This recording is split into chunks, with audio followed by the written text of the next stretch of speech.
Good morning, I'm Wendy Burke, and this is the CBC Morning Report for Wednesday, June 29th. In our top story, the spread of non-communicable diseases in Barbados and the Caribbean has been spiraling out of control. And now with the COVID-19 pandemic, it seems as though more people are developing long COVID and symptoms of NCDs.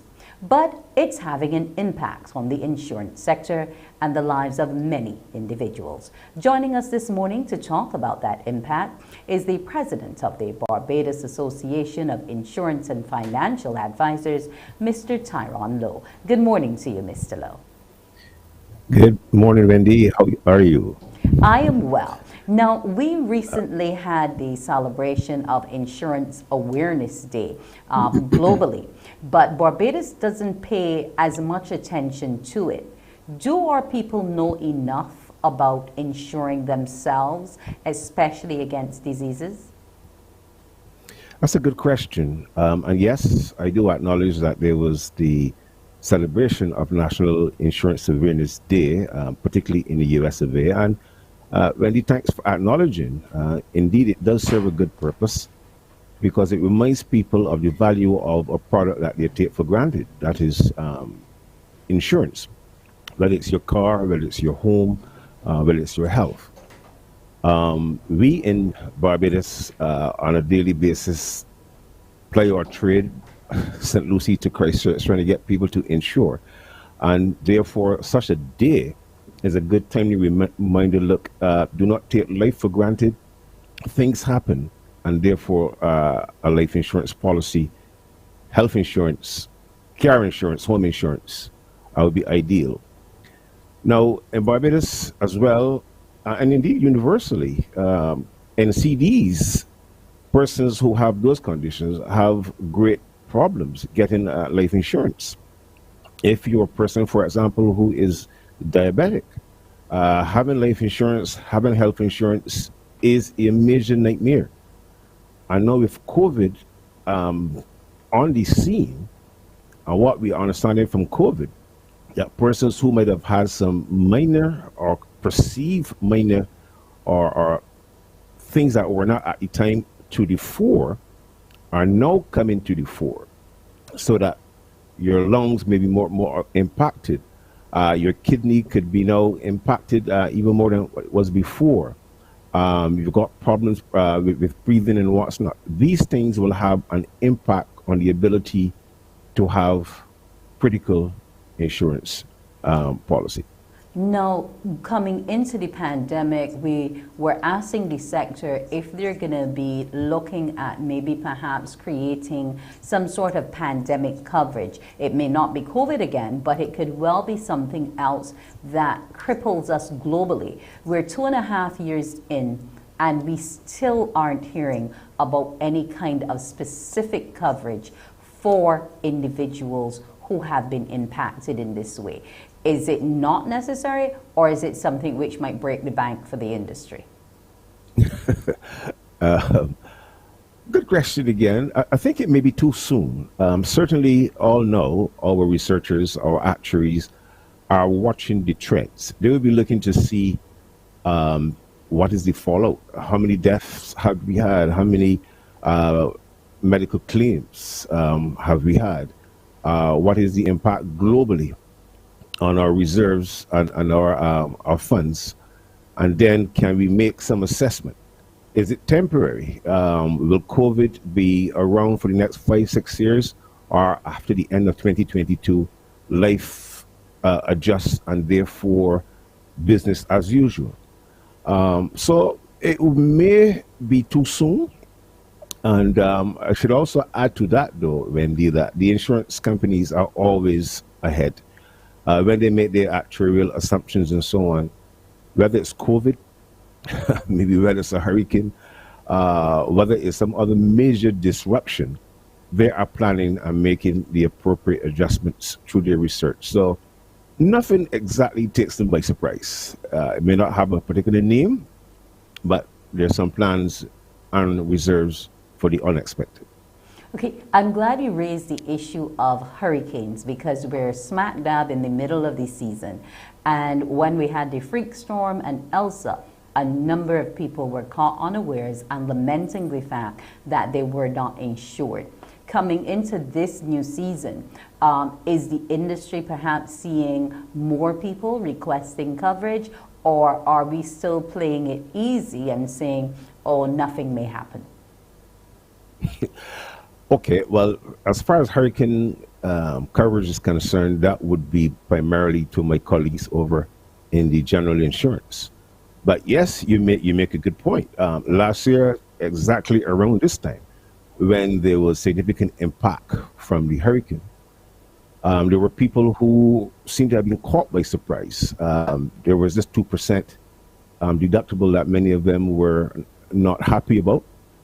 And indeed, as you started at first, this National Insurance Awareness Day, when last have you looked at your policy? Something that is there now for the last several years, you haven't looked back at it yet. And this is where we want to encourage persons, whether they are owning home insurance, car insurance, life insurance, take some time now to look at that policy. I believe last year's experience would have made some people are walking to the fact that they need to look at their policies. I'll tell you this as well. Right now, as I speak to you, we are in sort of system watch to see what will happen. I want to warn Barbadians that if they do not have home insurance now, and if this worsens, most companies will stop you from buying until the system passes. So you need really to always be ahead. Do not wait till the house is burning, then to try to get some insurance. Get it before. So I hope Barbadians have learned from last year. I'll tell you this as well, Wendy, trying to do it on your own is not going to work. Repairing a house for $200,000 or more out of pocket is a substantial cost and inconvenience. So let the insurance company help you. Despite what may be your experience, it is still the better risk transfer option. Well, okay, you're saying let the company help us, but we all well know that there are individuals who see insurance as an unnecessary evil. Yes, and they will always see that. I mean, they see the doctors as well too. I'll have a cup of bush tea rather than go to the doctor. I'll handle my own legal affairs rather than going to a lawyer. So yes, there will be some persons that will take life on their own. But when you consider death, for example, a person who has a family, 2 or 3 children still at school, and there is the potential for a working father or mother to look after that family, there's no amount of money you can put aside in a bank for the short term in case death occurs immediately, and then take that family out of the picture. So in as much as we feel that we're strong, that might not happen. And again, let's go back to COVID. Look how many people who thought they were strong and energetic and aggressive were taken out by one small item out of nowhere. So let's not take life for granted. Let's be astute enough to admit our weaknesses.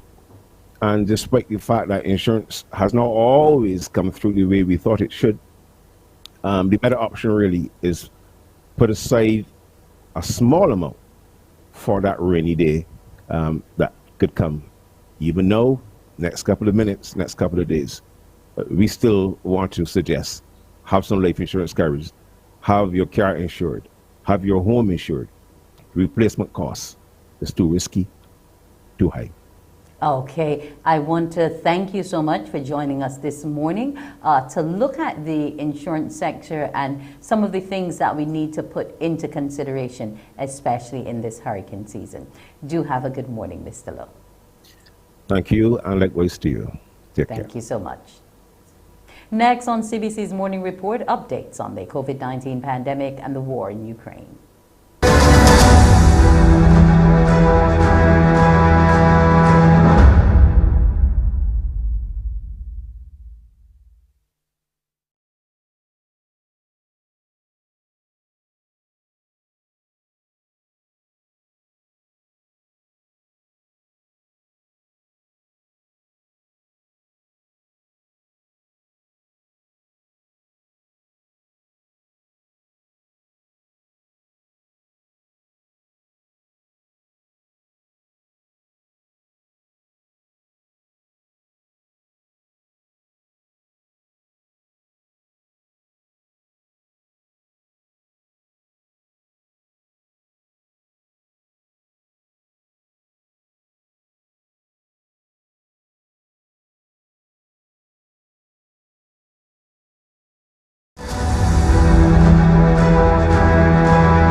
The Ministry of Health and Wellness is currently managing COVID-19 outbreaks on a construction site in St. Philip, as well as at the psychiatric hospital in Blackrock, St. Michael. A statement from the ministry says several people associated with the construction site have tested positive for COVID-19, and it is providing the support necessary to minimize any risk of further spread in the environs. Meanwhile, the outbreak at the psychiatric hospital, which is confined to inpatients, is reportedly contained and under control. In both cases, employees are being kept up to date on the situation and are being advised on how to isolate or quarantine appropriately to minimize risk to themselves and their families. Barbados has recorded 155 new COVID-19 cases from the 695 tests conducted by the Vestal Santos Public Health Laboratory on Monday, June 27th. Of this number, the majority, 137 individuals, are in the 18 years and older age group. There were 29 people in isolation facilities and 1,046 in home isolation. Under the National Vaccination Program for COVID-19, the total number of people who are fully vaccinated is 153,468. Leaders of the Group of 7 rich democracies have wrapped up a 3-day summit at a luxury resort in the Bavarian Alps in southern Germany. The annual G7 summit was dominated by talks on how the world's top industrialized nations can bolster Ukraine in repelling Russia's invasion while minimizing the international fallout on food prices and energy. It was a summit of strong language amid scenic views. Leaders of the 7 highest income countries stressed how united they are in the condemnation of Russia's war in Ukraine. Missile attacks on Kyiv and a crowded supermarket in Kremenchuk taking place during the summit only increased their anger. We will continue to hold up and drive up the economy and political costs of this war for President Putin and his regime. To that end, it's important to stand together, also during the long haul that will surely be at stake here. And we will also resolutely counter the Russian narrative that this is actually a conflict where only the West, the so-called global West, is condemning this attack, and otherwise the world is watching what Russia is actually doing. That is not the case. Leaders acknowledge the fallout of the war is increasingly being felt around the world and needs urgent action. But they said little about a possible solution to a Russian blockade of Ukrainian grain.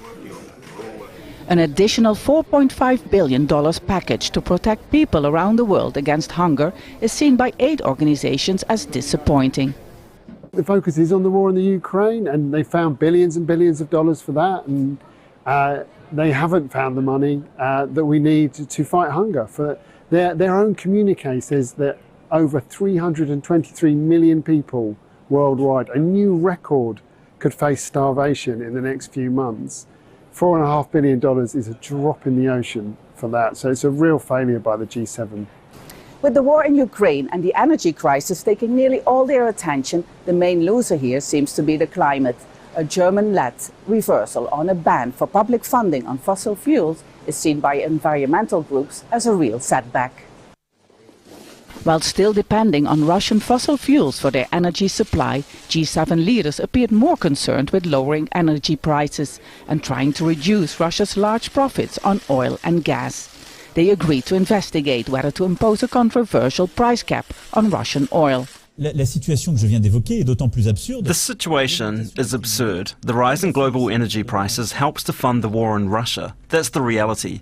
So the idea to cap prices is a very good one. The difficulty is a technical one. Russian oil doesn't flow only through one pipe. It's sold in several countries. With many crises unresolved, the leaders are traveling to Madrid to join other NATO partners at a summit which will determine the future of the alliance. We now have an update in the aftermath of Russia's bombing of a mall in Ukraine earlier this week. Bloodied, bandaged faces and in shock. Husband and wife Mykola and Ludmila tried to comfort each other. They were inside the shopping mall when the missile hit. I flew headfirst and splinters hit my body. The whole place was collapsing. I then landed on the floor and I don't know if I was conscious or unconscious. I didn't understand anything. I opened my eyes and I saw a big piece of rubble was on top of me. I started to scream, "Help me." Water was coming from somewhere. The water woke me up.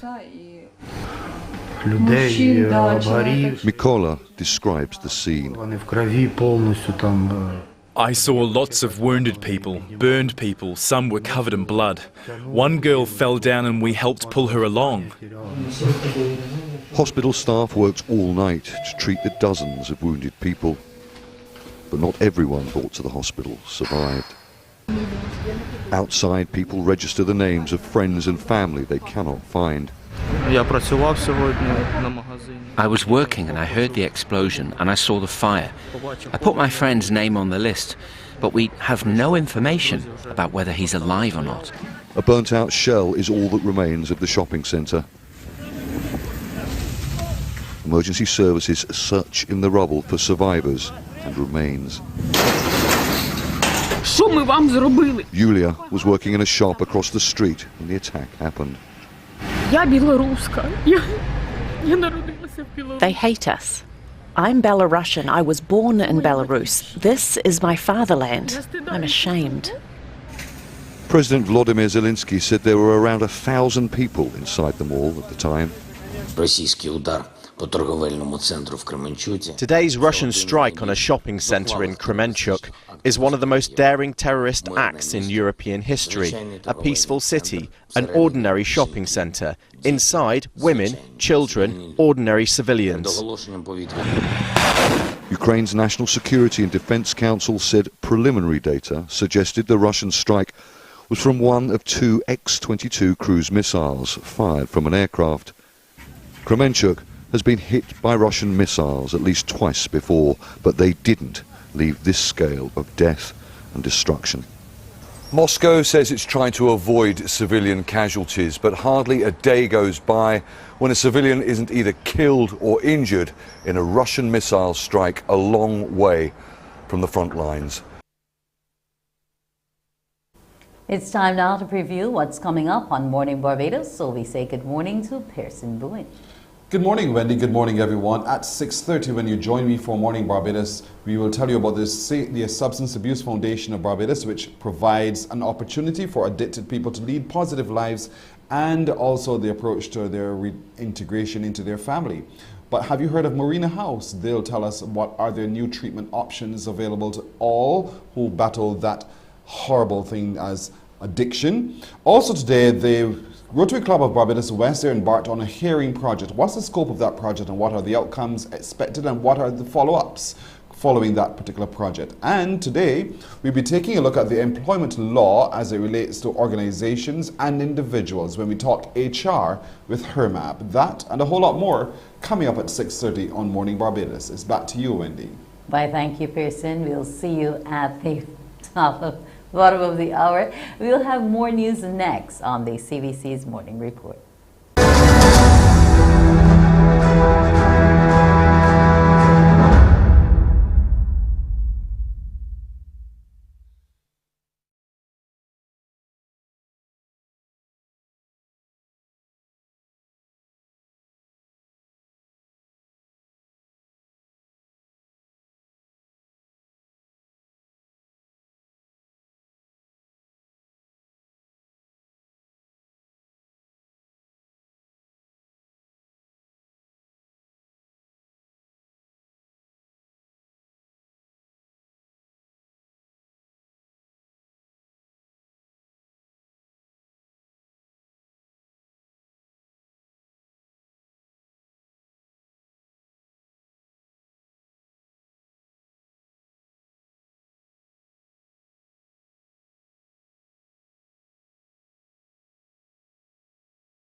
Several parishes were hit with power outages yesterday, a situation the Barbados Light and Power has blamed on the inclement weather. St. Joseph was one of the most affected parishes, as residents there report being without electricity for most of the day. Communities in St. Michael, St. Philip, St. Lucie, St. George, and St. John were also without power sometime during the afternoon. The supply has been restored in most areas. Digital Communications Officer with the BLNP, Akeem Briggs, explained what occurred. The power outages are due to the inclement weather across Barbados and are in most cases due to high winds, heavy rains, and tree contact. A blown fuse, again the result of high winds impacting transmission lines, was the cause of the outage in Wildy Christchurch and its environs earlier today. Isolated areas in the parishes of St. Lucie, St. George, St. John, St. Joseph, and St. Philip were impacted, and some may still be without electricity. On days like these, weather-related incidents are expected, and our crews are on duty to deal with any power issues. The company will continue to monitor weather conditions, and we will work to restore all customers safely and as quickly as possible.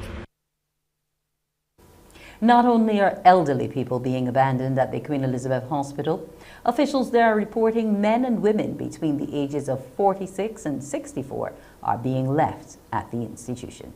CBC's Lisa Broom has the details. Recently, we heard Elder Affairs Minister Kirk Humphrey sound the alarm about elderly people being abandoned at the Harrison Point Isolation Facility.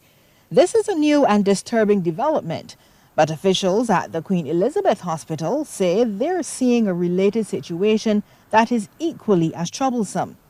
It's the increasing number of those labeled as the young for care, or people between 46 and 64 who are being left at the Martindale's Road facility. In fact, there are 8 such people currently in hospital. Most of these became patients as a result of debilitating accidents, injuries on the job, illness. So you found that over the years you are getting an increase in these as persons are more exposed to vehicular accidents and so forth. Senior medical social worker Michelle Webb-Burke puts the problem, at least for the QEH, into perspective. Because the legislation would not have had that criteria included, this presents a further challenge to the facility. There's an elderly legislation for geriatric facility, and that is managed mostly by the geriatric hospital and Ministry of Health. Because the legislation speaks to 65 and over as the criteria for admission to those facilities, then the young for care are not covered in that legislation at this time. Now, Chief Operations Officer Dr. Christine Greenidge says the number of people abandoned at the QEH increased incrementally between 2020 to 2021, but jumped by about 40% between 2021 and May this year. And this is among both the young for care and the old for care, mostly fed by the NCD crisis. When we hover around 30 to 40 of these patients in our facility, we are really looking at a situation where a typical ward that can house up to 24 patients, this is equivalent to a ward and a half that no longer can be occupied for acute care because we're housing elder for care and young for care. And so it's a bigger national conversation, I think. Both women say the evidence of these full beds is seen in the hospital's accident and emergency department, contributing to the long wait times there. People who have been treated cannot be transferred to the wards, making it difficult for doctors to see those who are waiting. Lisa Broom, CBC News. With just under 5 weeks to go before the end of the Cropover Festival, the National Cultural Foundation has kicked into high gear as its preparations for the big events leading up to Grand Kadooment. CBC's Shane Jones reports. Just after 9, the National Cultural Foundation's CEO, Carol Roberts-Reefer, sat down to chair the meeting with 14 of her NCF team members to fine-tune some of the upcoming events on the Cropover calendar. Even though most of the planning has already been done, the CEO combed through each event, taking reports and suggestions before voting on each decision. Topping that list is Saturday's ceremonial delivery of the last canes, which will officially unveil Cropover 2022.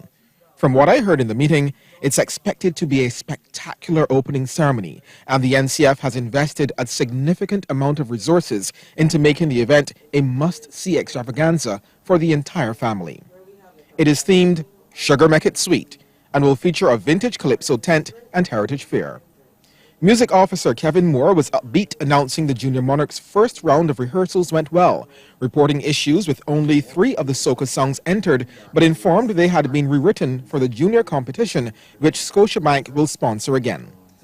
The CEO was visibly impressed when Cultural Officer for Visual Arts Rodney Eiffel pulled up stats from last week's attendance of the Visual Arts exhibition. 108 people comprising primary and secondary school students, as well as tourists and locals. Each step of the way, Marketing Officer Ashley Dial advised on how each event was being marketed while throwing out new ideas to further promote the festival. She pulled up the analytics on the Cropover filter launched on Instagram just over a week ago, reporting that thousands of people have used it already. She indicated the NCF was aggressively using social media influencers to keep awareness of the festival on a high level. Ms. Roberts-Reefer told her team the recent announcement of the relaxation of COVID-19 protocols has energized and mobilized partygoers and urged them to capitalize on that reality. I heard that rollout of the branding of the festival has already begun, and the decor at the airport will incorporate the season of emancipation as well as heritage themes. With no Soca Monarch this year, the NCF turned its attention to the People's Choice competition that has a deadline for submissions tomorrow. With over 100 entertainers already registered, the CEO urged her team to continue reaching out to ensure no one who wants to enter misses the deadline, and to make sure studio time on the radio stations were available for them free of cost to promote their songs. While there will be a vetting process for those songs, Ms. Roberts-Reefer advised while they should look out for subtle messages which may be disrespectful along with profane lyrics, they must be mindful the foundation is not a censorship board. The People's Choice competition will have 2 waves of voting. The first will see the top 40 artists advance to the next round, and each will receive $2,000 for advancing. In the next round, the top 20 artists, voted on by the public, will win a place to perform at Soca Ruction. They will receive an additional $1,000 for advancing and $4,000 compensation for their performance. Shane Jones, CBC News. It's time now for a look at our weather picture. Did we get exactly what we were expecting? It's currently 27.6 degrees Celsius. The humidity stands at 79%. The barometric pressure is 1013.5 millibars, and the winds are from the east-southeast at 35 kilometers per hour. Low tide will be at 10:21 a.m., and another low tide will be at 9:40 p.m. tonight. The high tide will be at 4:56 p.m. The seas are rough in open water with swells ranging from 3 to 3.5 meters and increasing. Today's forecast, mostly cloudy to overcast with a few intermittent scattered light to moderate showers and a very slight chance of isolated thunderstorms. Tonight will be mostly cloudy with clear breaks with the occasional brief scattered light showers. And here's now a look at our international cities.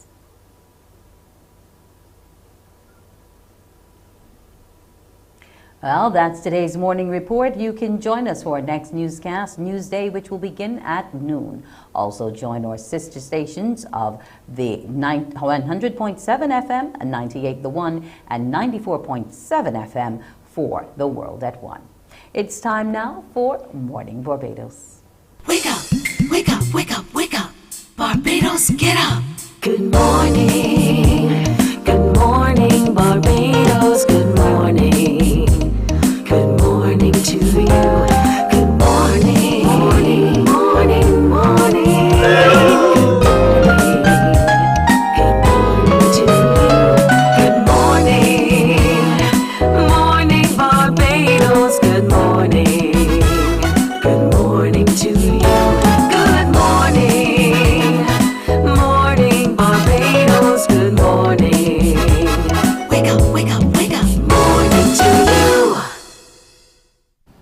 Good morning to you and welcome to today, Wednesday, the 29th of June, 2022. I am Pearson Bowen, welcoming those of you here, there and everywhere. Again, welcome to our streams on YouTube and Facebook. Thank you so much. Remember to like our page on Facebook, Mornin Barbados 246. We are happy to engage with you there as well. Hope your yesterday was fantastic. Mine certainly was. And we are hoping that today is even more glorious in whatever ways we choose to describe it, that it really turns out to be something momentous for you as well. Now, coming up today, July is the month of St. Philip, and certainly we'll be sharing with you when the team comes by a lot about the activities that they have planned for Parish Month in St. Philip. They say, I too love my St. Philip. We'll hear how they'll intend to roll that out throughout the month of July. The cessation and the climax of worship in Barbados is on this weekend, and certainly we want to hear more about the Family Fun Day activity planned, the details straight ahead. Also, kidney stones. Those of you who suffer with kidney stones, you want to know of the latest treatment options. Dr. Powerhouse will join us as he continues to share with us treatment options available to bring relief to those who suffer with kidney stones. When we talk HR with HERMAP today, we're looking at the employment law and how it has impacted organizations since its enactment. We'll share with you what has happened and recommendations from our HR practitioners who will join us in just a little while. The Rotary Club of Barbados West and the Steinbrock Foundation have embarked on a hearing project. What have they found? What were they hoping to find? And then what are the treatment options that they will make available to you? And we'll share with you about the rebranding of what we knew then as Verdun House. It has now, with the Safe Substance Abuse Foundation, broadened its offerings, and we'll hear in what ways they can really help you who might be afflicted with substance abuse. Well, let's get the morning started with what I've been told is a little bit of inspiration. A video of a man who did something he said he would not, and then he was praised for those who saw him.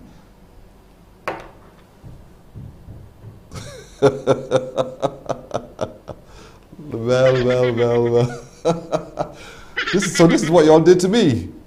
This was post-show when I did it wrong and I sought to do it right. This is so unfair. This is so unfair.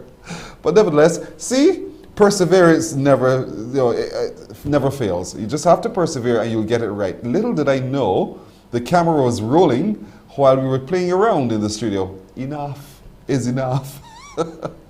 So folks, anyway. Thank you, team. Thank you very, very much. Had I known that was coming, it would not happen. I would have pretended I never knew it was on the cards and moved on like nothing happened. But anyhow, thank you, team, for bringing that smile to my face so early in the morning. Yesterday, we did that right after we completed Morning Barbados yesterday, as I tried without the weights to be able to get my technique right when it comes to deadlifting. But let's get started this morning by looking at the work of the Substance Abuse Foundation of Barbados. Joining me this morning as we share more about the rebranding of their work there is Alison Gotep, who is the Clinical Director of Verdun and Marina Houses. Good morning to you, Alison. Hi, good morning, Pearson. How are you doing? I'm well today. How do you do? I'm good, thank you. Now, we know Verdun House. Marina House, some would ask, what's that about? Right, so Verdun House, which is most people know as Substance Abuse Foundation, we're actually celebrating our 22-year anniversary, so I think that's phenomenal. And Marina House, which is for the females residential clients, has been open since 2015. So we are here just reminding persons that we are a residential institution for those battling with the disease of addiction. But what has really happened in the last year is that we have done a bit of rebranding, because we understand that whilst persons are dealing with addiction, we have also been dealing with those in terms of mental health challenges and really looking at mental wellness throughout the community and Barbados as a whole. So you've broadened your services. You're not just treating those who have substance abuse issues, but you're now looking at those who have mental, I will say the word issues, but who are battling with mental concerns as well. So talk to me about the treatment options that are available. How do you do so? Right. Okay. Well, I have a phenomenal team who have about over 40 years experience. And when we say mental challenges, especially with COVID-19, as you can imagine, we were inundated with calls with persons just going through emotional issues, not being sure how to cope in these uncertain times, persons having parenting issues, children suffering from isolation, not being able to cope from, being disconnected from their peers, and also relationship issues. So now our services, we no longer just deal with residential clients, but we actually have an outpatient service. And that was really birthed out of the COVID-19 and our hotline, and seeing that persons really just needed to get crisis counseling. The outpatient services are really persons who can call in. They can have counseling sessions. We do interventions where we go into persons' homes to speak to people who may just be going through certain challenges. And we also have launched our Teen Intervene, because what we found was that we had a lot of parents concerned about their children or persons in their care. And it would be remiss of us if we didn't also deal with those young people who might not be addicted to any substance, but may just be having a real tough time, throughout the pandemic. Let's talk about your intake. It's not necessarily voluntary. There are people who are recommended to be there, and then there's some, I suppose, who also say, I need help, I'll put my hand up and reach out to you. So yes. Who comprise the people who you treat? How do they get to you? Right. So despite popular belief, yes, some persons are mandated to come to Verdun or Marina House. But what our research has shown recently is that persons are coming voluntarily, normally through their family speaking to them, or the intervention services that we have provided. And therefore, persons coming to us can simply give us a call. They can call us on our hotline, which is 243-0038, and we will talk them through the process. We do realize that addiction, or sometimes talking about mental health, which we really term as mental wellness, can sometimes have a stigma associated with it.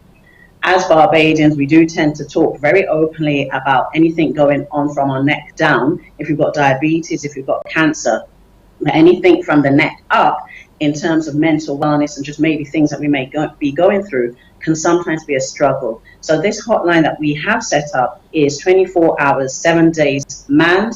You always will get someone who is an expert in that field and being able to help you just right there and then, because sometimes we just need someone to talk to. Give us that hotline number again, if you don't mind. Sure, Pearson. That's 243-0038. 243-0038. And this, I'm saying it slowly enough for parents to take their time to remember it. 243-0038. 24 hours a day, all days of the week. And once you have a teen or a person in your home who's struggling either with addiction or some mental issues, they're struggling just to cope, then you call the hotline 243-0038, and the folks at the Substance Abuse Foundation at Marina and Verdun House will be happy to help you. Now, Marina House, just the name alone suggests female. So is it a place where you treat exclusively to females, or is it still... yes. Okay. So yes, right. It is. Exactly. So what we found through calls prior to 2015 was there was no place for females who are battling with the disease of addiction or any co-occurring disorders. There was no place for them.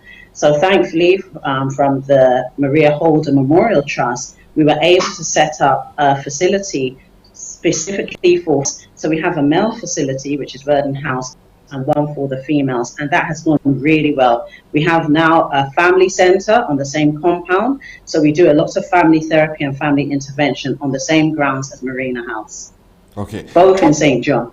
All in St. John. I was going to remind folks at the end. But talk to us a little bit about Teen Intervene. Now this sounds interesting. So how does that work, and how has it been going? Right. I'm so excited to announce Teen Intervene. Whilst Verdun and Marina House's mandate has always been surrounding addiction and treatment, we have found that because of the need of the Barbadian public, that it was necessary for us to really have a program for young persons. What our research also found was that a lot of persons were having adverse childhood experiences, so having negative childhood experiences, and then that may manifest later in addiction. So it's key for us to do prevention. So Teen Intervene is for any child that may be deemed at risk, anyone who's having emotional challenges, any parents who may be concerned about their child in terms of social skills, etc., because that has had an impact, has been impacted through COVID-19. It's really key for us to look at preventative ways. Teen Intervene was launched in April. We have a separate camp for for females and a separate camp for males because some of their issues or some of the areas that we tackle are very gender specific. But we've started that, we've launched that, and that program is slightly different. We have a camp, and then we do have individual counselling sessions as well as family sessions for young persons. Are you seeing the success you're hoping for? Yes, we are. There is such a need, and I think that in times of crisis, so many things are different. We have been seeing a really good success rate, and that's why it's so important to really plug in and connect with young people. We have a family therapist on board, we have psychologists, psychiatrists, etc. But also, it's just about building the character of these young persons and helping them to understand that there are people who care, who understand in an environment, you know, a home away from home. You know, they go on hikes. We do a lot of ecotherapy, animal therapy. We do individual counseling. We do creative arts. And we have been really getting excellent feedback, not only from the young persons, but also from their caregivers as well.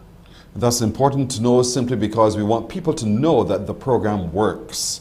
And because it works, you can contact the Verdun and Marina houses. They're in St. John, the pool, St. John. Remember the hotline is 243-0038. There's someone at the end of the line who can help you here. When you feel it pulling your hair out, or you feel that life has really given up on you and you just don't know how to cope.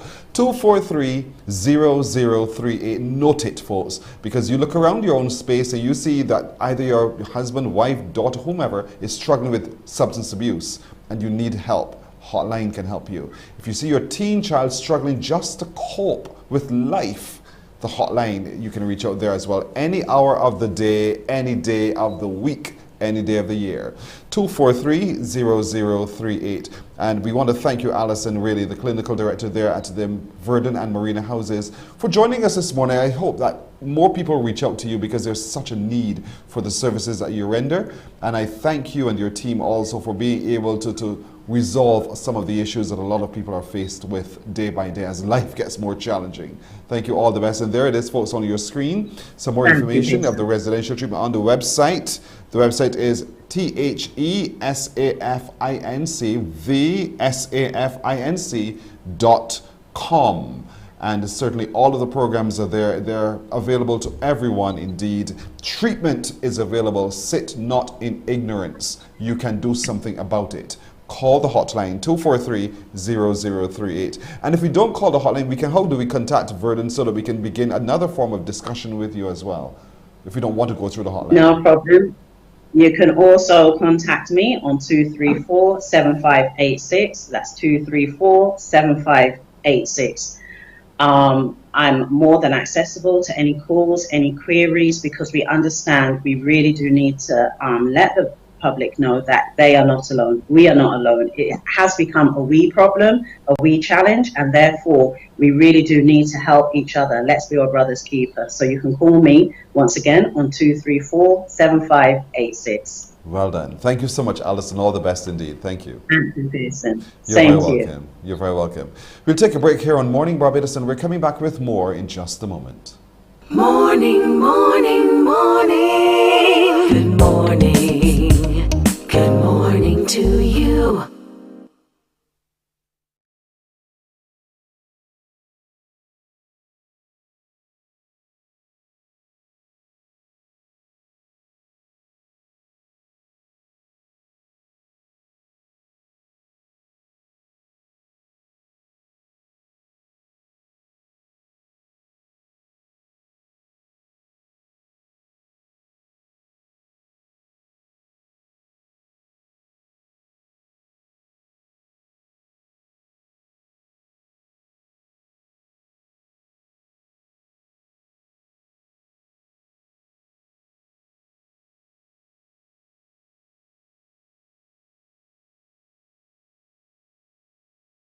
Morning, morning. Good morning. Good morning to you. So we're 14 minutes now to go to 7 o'clock. You would have realized overnight and all into yesterday afternoon, a lot of the weather condition that we would have experienced here in Barbados, as that tropical system would have been passing to the south of us. Many of us who live on the south coast would have experienced lots of strong winds and rain well into today, really and truly. You know what happened yesterday when the island was pretty much bus services closed at 6:30. Then a speech was delivered by the acting Prime Minister, Cynthia Bradshaw, today. She has a message for us as well. Let's take a listen to what to expect today and how government intends to advise us going forward. Following the early closure of businesses across the island yesterday afternoon, out of an abundance of caution, reports coming to hand thus far from disaster emergency management indicates that we've been spared the worst effects of this system. We had reports of roof damage caused by the heavy rains and also window panes being blown out because of the severity of the pressure of the wind. We've had one report of a tree falling on a house in St. Thomas, which fortunately did not result in any injury. While we're experiencing some showers across the island, the significant effects of the system have already been felt, and all government offices and schools will reopen this morning. For commuters using public transportation, all public transportation has also resumed. I want to thank Barbadians for their quick response yesterday and to urge them to take this opportunity to check around their homes, to secure palings and roofs, to clear up any debris and bulk waste which may be lying around, and also to trim or remove any trees that could present a danger to life or to property. And to remember that we are only at the start of the hurricane season, and that given the unpredictable nature of recent systems, our best line of defense in dealing with climate change is to be prepared and to pay attention to reports coming from official sources.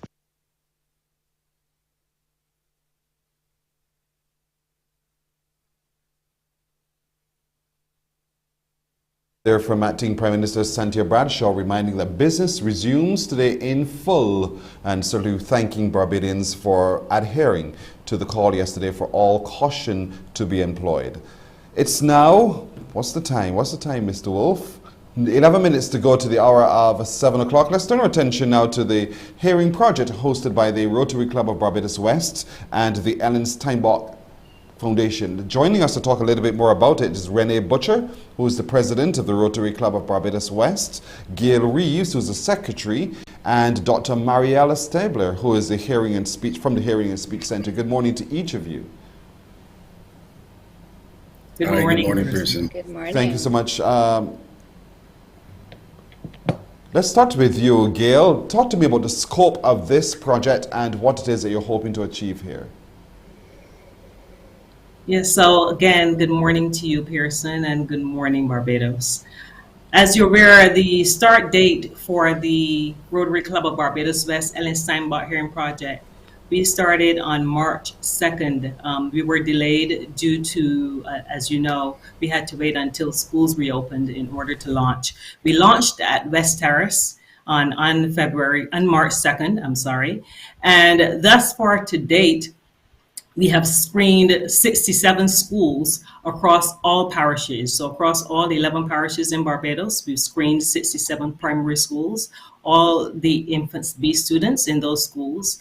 The total number of students that we've screened to date is 1,823.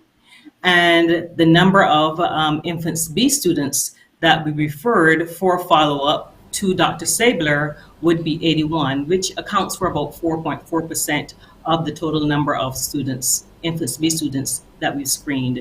So we're very pleased that we've been able to accomplish the project in 3 months, and we will continue screening until we are completed. We were visiting 2 schools and to date this week, and we usually conduct our screenings 3 days per week on Mondays, Wednesdays, and Thursdays. Renee, the why, there's always a reason why we're doing this, and give us a sense of how large, how expensive this truly is. Paint the picture for me, Renee.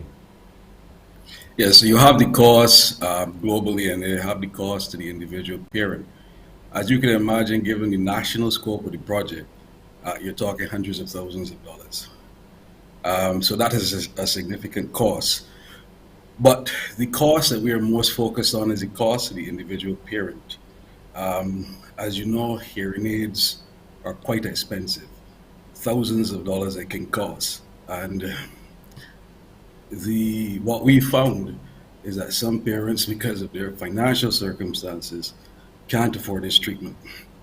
We've sought to intervene in this way and ensure that these parents who could not otherwise afford it could have access to this treatment. The cost is twofold. We decided that we would go to the students in the schools.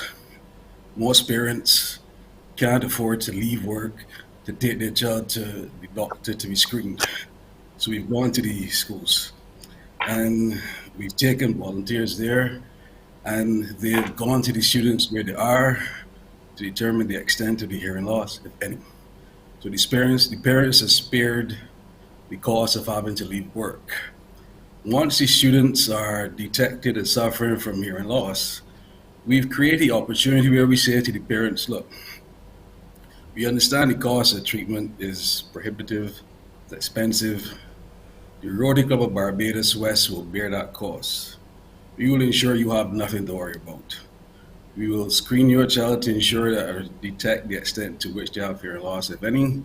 The hearing loss is found, the Rotary Club of Barbados West will undertake the cost of ensuring your child has the treatment, whether it is in form of a hearing aid or whether it's in the form of wax removal or any other form of intervention. That way we ensure that there are no obstacles to the parent or the child having access to treatment. So the cost is quite significant, both globally and to the individual parent. We want to ensure that nothing stands in the way of a parent or a child having access to this treatment. Dr. Stabler, I want to look at now at this cost from the cost of how this child progresses. If it can't hear well, what are the fallouts and what are the treatment options available? Good morning. Lovely to be here again.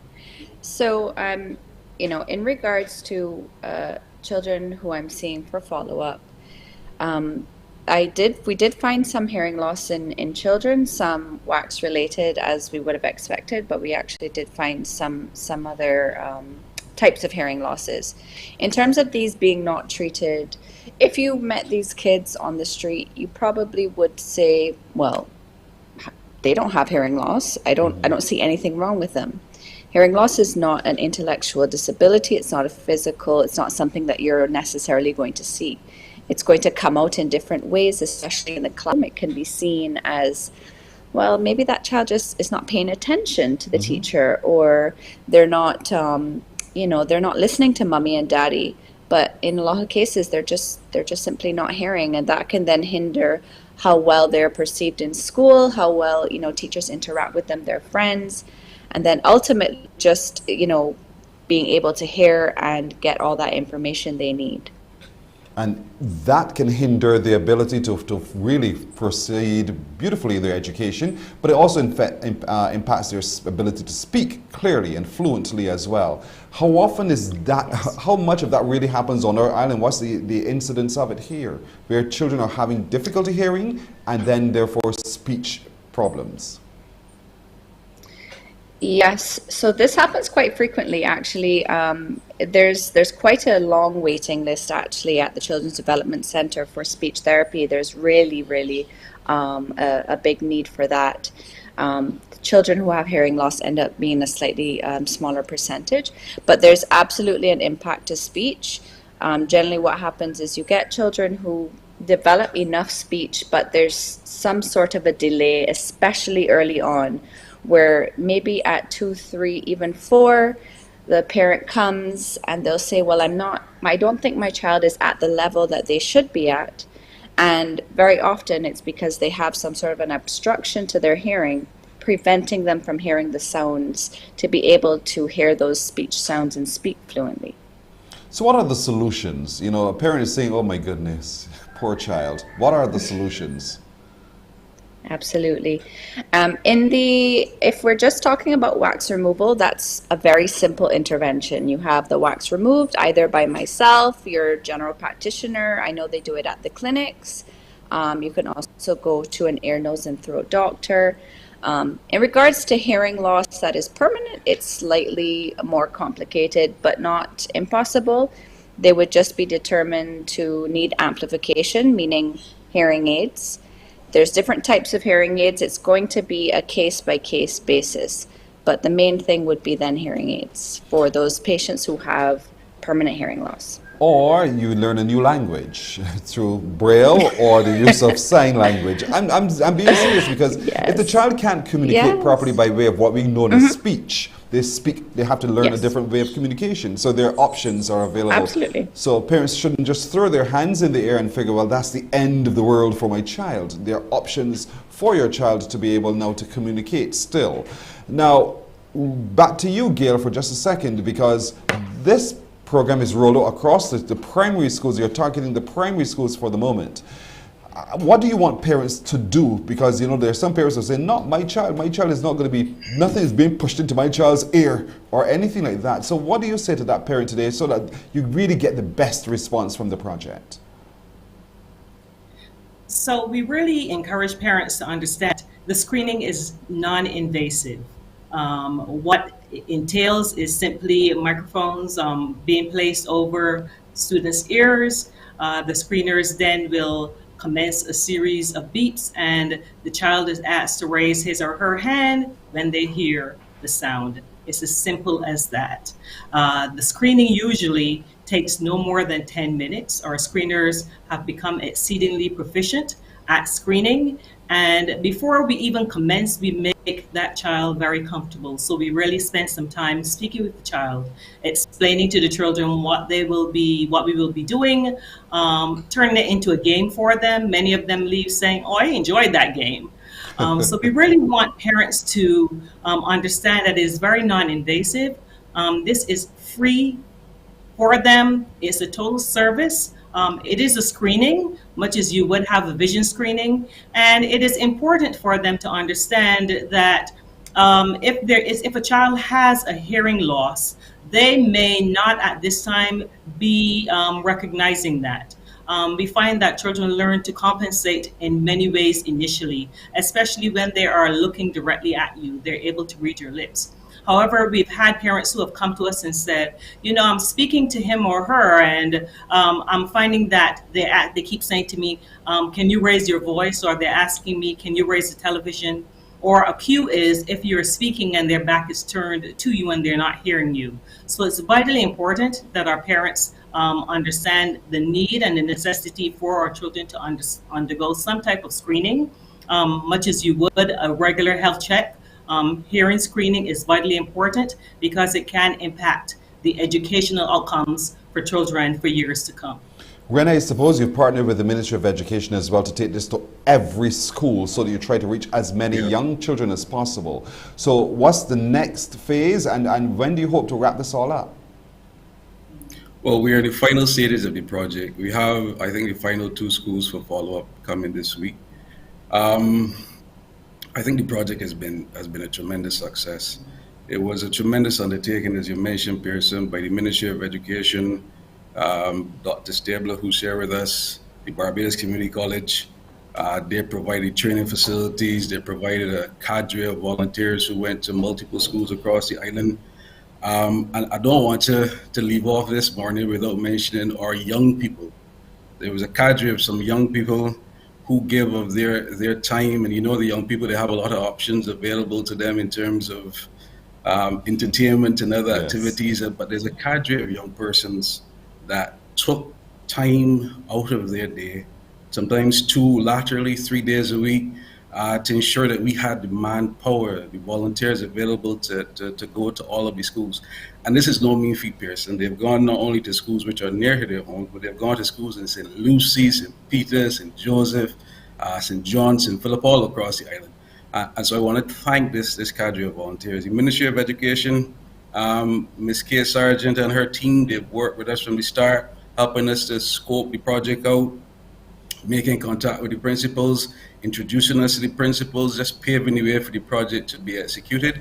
Scotiabank in particular, they have come on board and they've provided tremendous financial support to us. The project could not have started without their help. The Steinbach family, you might have seen in a JS documentary, Joe and Martin and the entire family, they came and supported us financially as well to make sure the project was completed. Next steps, Pearson, we're going to do it again. We have made a long-term commitment to the island. We believe that this is the type of help, and you would have heard from Dr. Stabler, that is needed. The kids that have hearing loss, they pass you undetected. They're in the classroom undetected. If we believe that if we don't provide this form of intervention, these kids would not have access to education and could face certain limitations, both educationally and socially. So we believe in it, and we're making a long-term commitment to ensure this project continues to the benefit of our kids and to our society at large. We really truly want to commend you guys at the Rotary Club of Barbados West. Thank you so much for joining us today. Renee Butcher, President, Gail Reeves, the Secretary, and with them Dr. Mariella Stabler, Hearing and Speech Center. Thank you so much and best of luck with the project and its conclusion, and I hope it really truly brings relief to many children who struggle with hearing loss. Thank you so much. Thank you, Pearson. You're welcome. You're welcome. Morning Barbados takes a break right here. We're coming back with the news in just a moment. Morning, morning, morning. Good morning. Good morning to you.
Morning, morning. Good morning.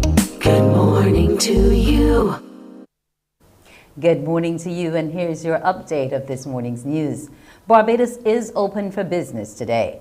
Acting Prime Minister Santia Bradshaw, in a statement moments ago, said there was some damage from the inclement weather, but the worst has been spared, with government offices and schools reopening. We had reports of roof damage caused by the heavy rains and also window panes being blown out because of the severity of the pressure of the wind. We've had one report of a tree falling on a house in St. Thomas, which fortunately did not result in any injury. While we are experiencing some showers across the island, the significant effects of the system have already been felt, and all government offices and schools will reopen this morning. For commuters using public transportation, all public transportation has also resumed. I want to thank Barbadians for their quick response yesterday and to urge them to take this opportunity to check around their homes, to secure palings and roofs, to clear up any debris and bulk waste which may be lying around, and also to trim or remove any trees that could present a danger to life or to property. The rise in non-communicable diseases, especially during the COVID-19 pandemic, has left many people unable to secure insurance coverage because of the range of medical problems which can result. President of BAREFA, the Barbados Association of Insurance and Financial Advisors, Tyrone Lowe, told Morning Report is a concern for the industry. In Barbados as well, and indeed universally, NCDs, persons who have those conditions have great problems getting life insurance. If you're a person, for example, who is diabetic, having life insurance, having health insurance is a major nightmare. I know with COVID on the scene, and what we are understanding from COVID, persons who might have had some minor or perceived minor or things that were not at the time to the fore are now coming to the fore, so that your lungs may be more impacted. Your kidney could be now impacted even more than what it was before. You've got problems with breathing and what's not. These things will have an impact on the ability to have critical insurance.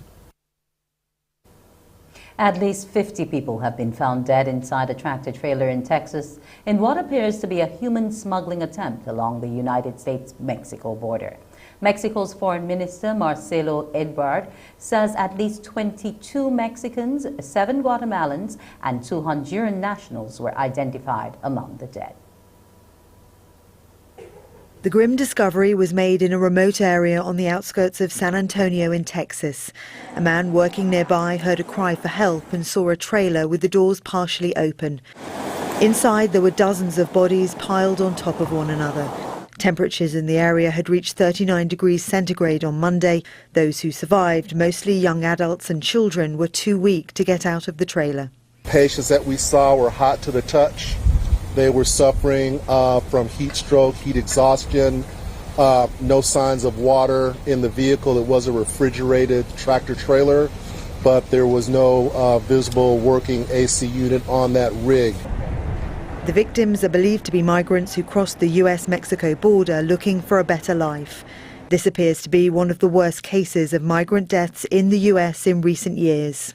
So the plight of migrants seeking refuge is always a humanitarian crisis, but tonight we are dealing with a horrific human tragedy.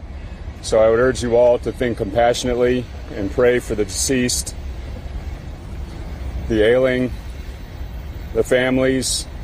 The trailer was found near a major highway that stretches all the way to the border with Mexico. San Antonio police have made arrests. We have 3 people in custody. We don't know if they are absolutely connected to this or not. This investigation has been turned over to HSI. It is now a federal investigation. The migration crisis at the US southern border is a problem for President Biden, whose approval ratings are low. Republicans are focusing on the issue ahead of the midterm elections in November. Human rights groups say the crisis is being politicized by both sides. In the meantime, migrants continue to cross the border, in this case with tragic consequences. And that's news. Stand by for Pearson with more Morning Barbados. Ta-da! Here I am. Thank you so much, Wendy. And of course, more news here on TV at 12 noon at the CBC News Day. On radio, our next newscast is at 8 o'clock this morning. We'll take a break right here, and when we come back, I'll throw some letters in the air and I'll ask you to unscramble them. Stand by for that and a whole lot more in just a moment. Morning, morning, morning. Good morning. Good morning to you.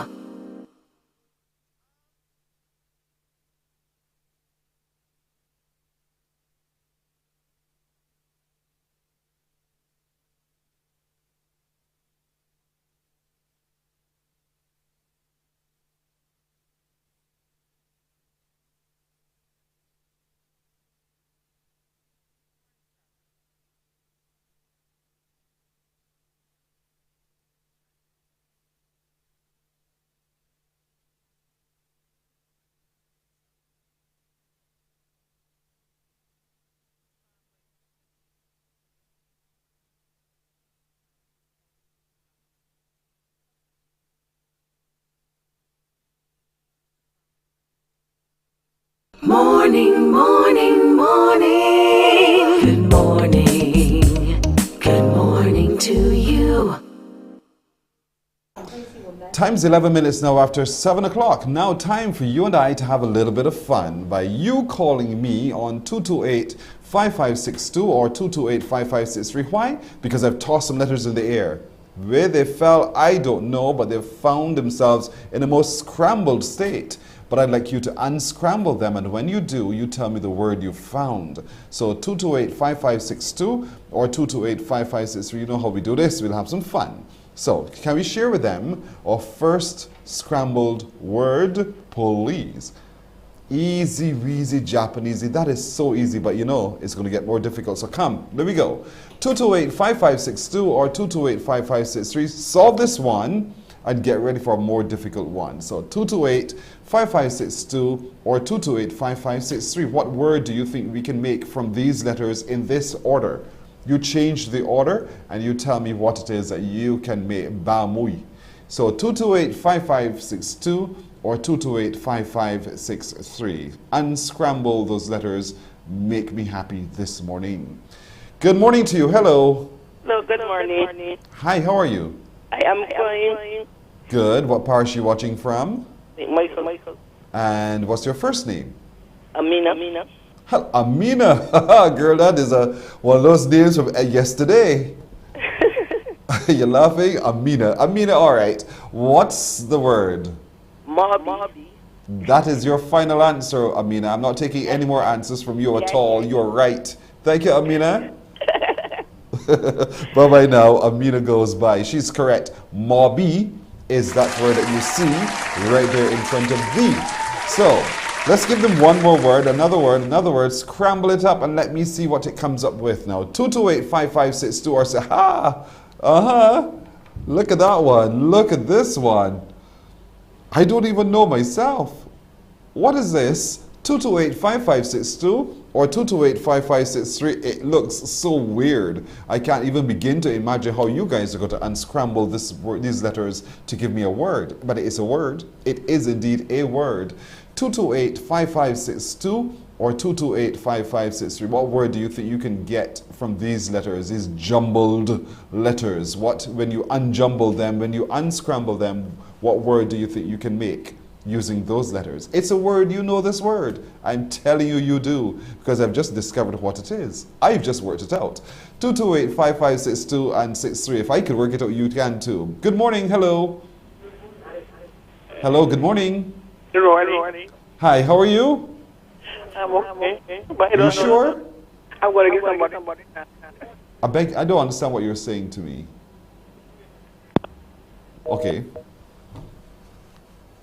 You know me and matters. You know me and matters. You know me and matters. All right. 228-5562 and 228-5563. Those are the numbers to call. So call me now and tell me what word you think you can make when you unscramble these letters on your screen. GNBOITEWRD. What word does it make when unscrambled? 228-5562 or 228-5563. Let's see if you can get it for me. So let's go 228-5562 or 63. Let's see if we can figure this one out. Is anybody there? All right. Nobody seems to be able to work this. Okay, there we go. Good morning. Hello. Wanna frightened? Y'all are scared? This is a word you know, and I shall not give you a clue because you will be stumped. Well, come on. 228-5562 or 228-5563. What word do you think this is that we can make from these scrambled letters? I'm embarrassed by you guys. Y'all don't know this? You serious? Are you really, really serious? Oh, by the way, Ethan, yesterday, who called, I'd love for you to call back, Ethan. You know, want to talk to you for just a moment. So, Ethan, if you can, just call back and leave your number with my producer. I'll call you back for sure. But for now, what word is this? What word is this? Good morning. Hello. Good morning. Hi. How are you? I'm okay. Okay. What's your first name? Paula. Hello, Paula. What parish are you watching from? St. Lucie. Paula!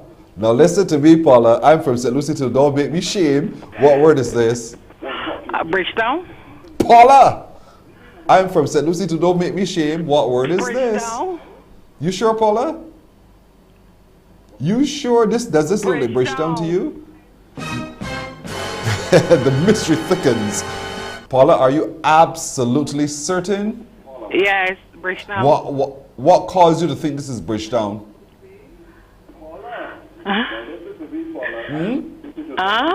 Did you write off all those letters and try to put them into order?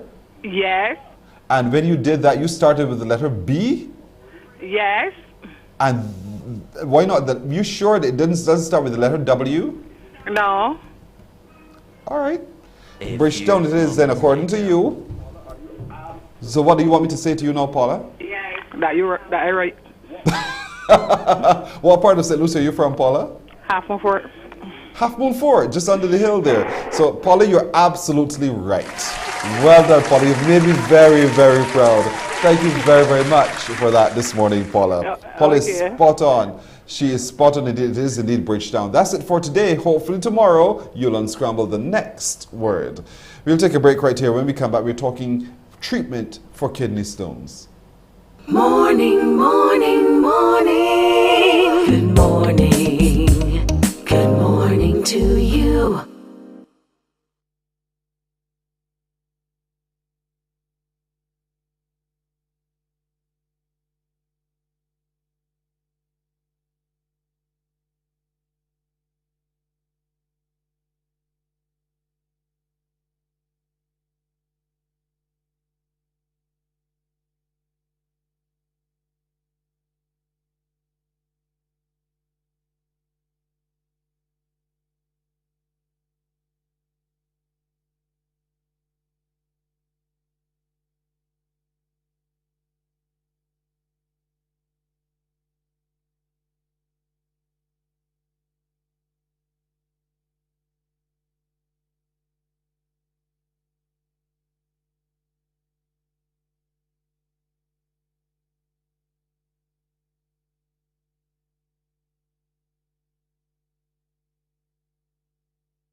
Nineteen after 7 o'clock. I have practiced hard the pronunciation of this word. Lithotripsy for kidney stones is what we're talking about now here.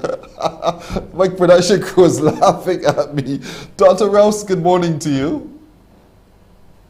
Dr. Good morning, Yeah. Barbados. Thanks for having me again. You made them laugh at me because, what's that word? How do you say it?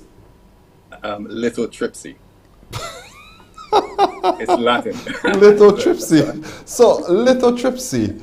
You saw you put the, okay, the emphasis was a little bit off for me, but nonetheless, I tried, but you guys speak a completely different language from what we speak. What is that about, and how is it for the treatment of kidney stones? Well, thanks again for having me on this show. I wanted to bring this to light that this is a readily available treatment here in Barbados. I believe all urologists do offer this now for the management of kidney stones. Recently, I've been seeing a lot of patients who've known to have had kidney stones for a long time. And because they're relatively asymptomatic, understandably, they haven't sought any treatment for them at that point in time. But sometimes in the future, they do cause some problems. And then unfortunately, when they do cause some problems, especially in the emergency setting, I primarily work in the private sector. It is obviously quite expensive to deal with these things privately.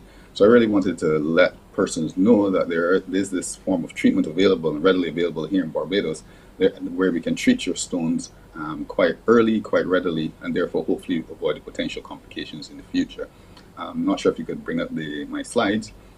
So what it's all about really is that we use some minimally invasive techniques, really use a very fine telescope, something called a flexible ureteroscope is probably what we all use nowadays because of the very small nature, very fine technology. We're able to pass this via the water passage, so through the urethra, into the bladder, up the ureter, into the kidneys, and break the stones up using laser. What laser is really is just a very intense form of light energy.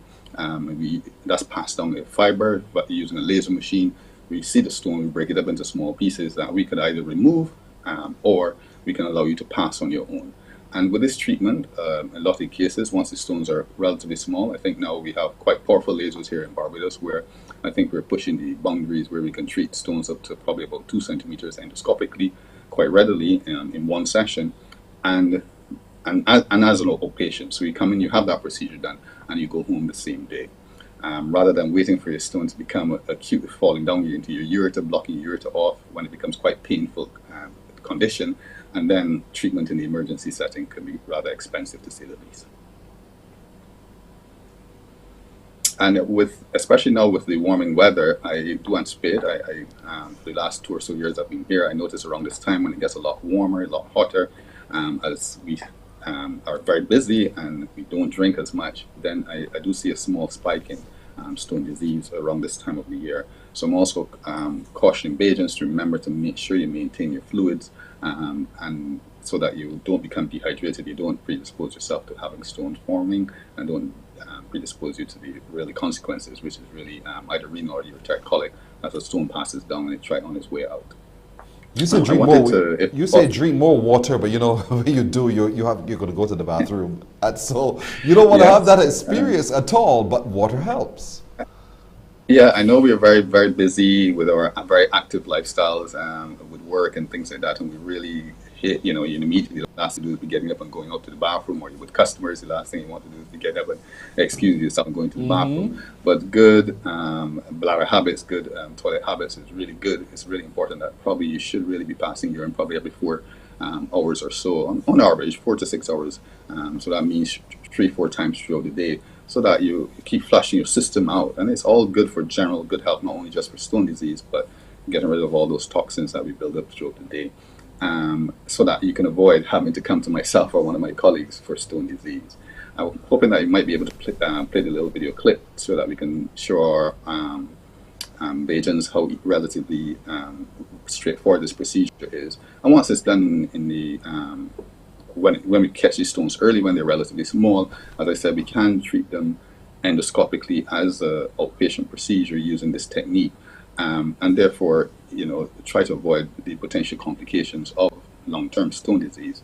Actually, stone disease is one of the more readily reversible cause or treatable causes of chronic kidney disease, and I was unpleasantly surprised on returning to Barbados to realize how much advanced stone disease we have here in Barbados, and it's really, quite frankly, a lot of these patients knew they had stone disease for a long time, really haven't dealt with it appropriately or haven't been advised, because one of the potential dangers of stone disease is because when they're in the kidney not moving, they're relatively asymptomatic. You have no pain, no discomfort or anything like that, and one of the dangers is leaving them alone for a prolonged period of time, and then they can build up and become more problematic.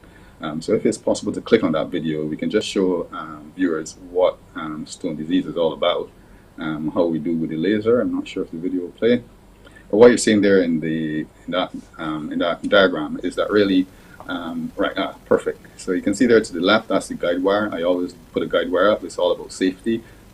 It's literally what wire, it just guides me up to the stone, and you can see there that's a relatively small stone. I think that was only about 7 or 8 millimeters, but nonetheless, you can see how very jagged those edges are. And as that stone comes down from the kidney, this was a stone that was in the ureter, it tears or it damages the lining of the ureter or the urothelium, or in the case if it's in the kidney, within the kidney, and that causes quite a lot of, can cause pain and discomfort, and that's how they cause pain and discomfort. But you can see here how easy it is, pretty straightforward using these instruments.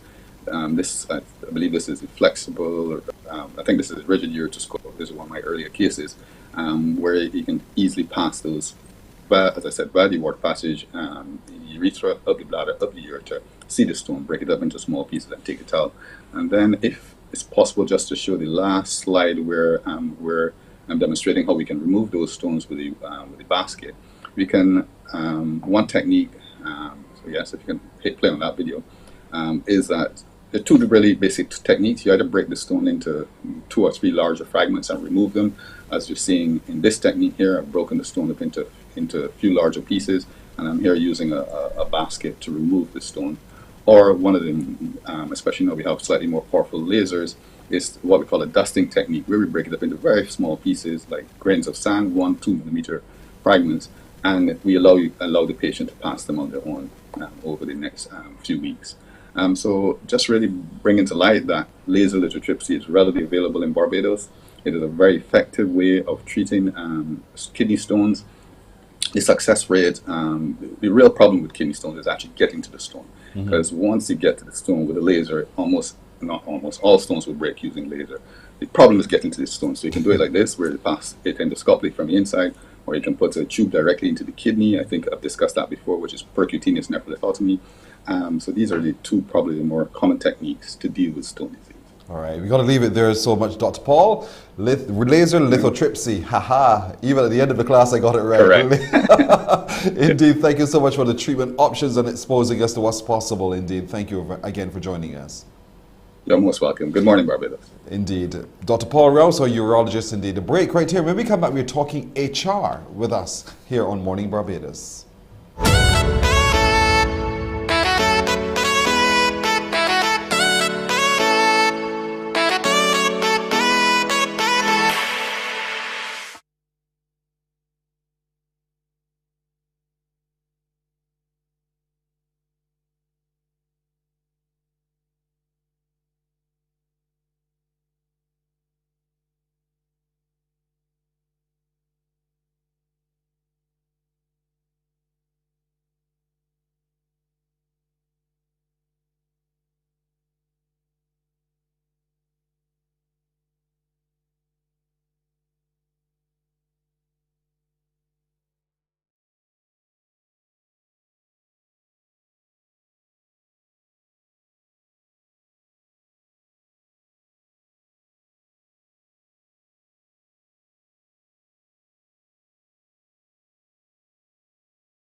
Morning, morning. Good morning.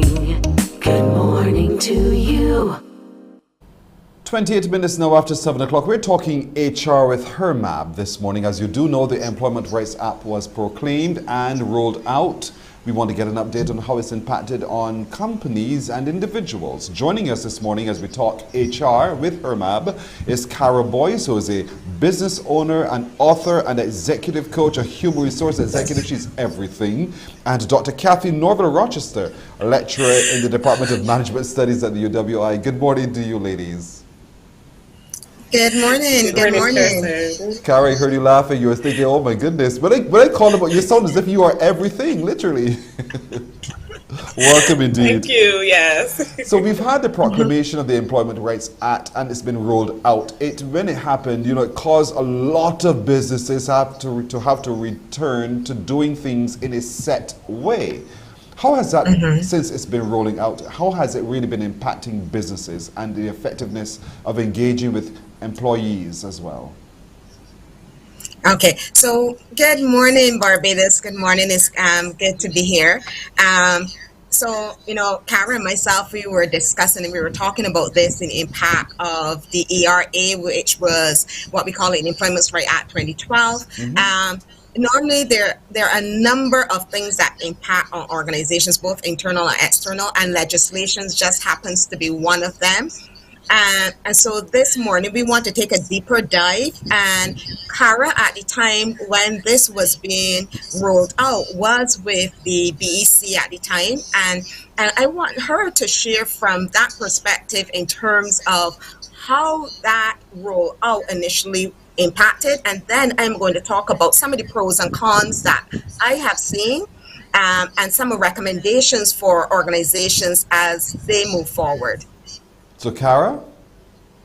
Yes, please. Thank you for that, Dr. Kathy. So when we look at the purpose or the context behind the Employment Rights Act, it came about to basically make provision for the rights of the employed persons and related matters. So basically provisions for the employment relationship. And it came at a time where the employers or some companies were accustomed to either terminating at will or making any necessary changes within the employment relationship without having to rely on this legislation.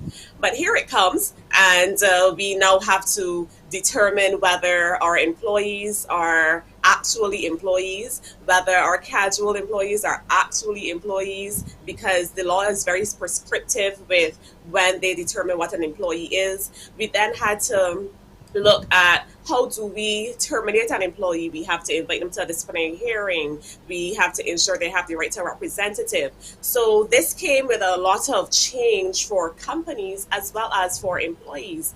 And because of that, it brought some uncertainty.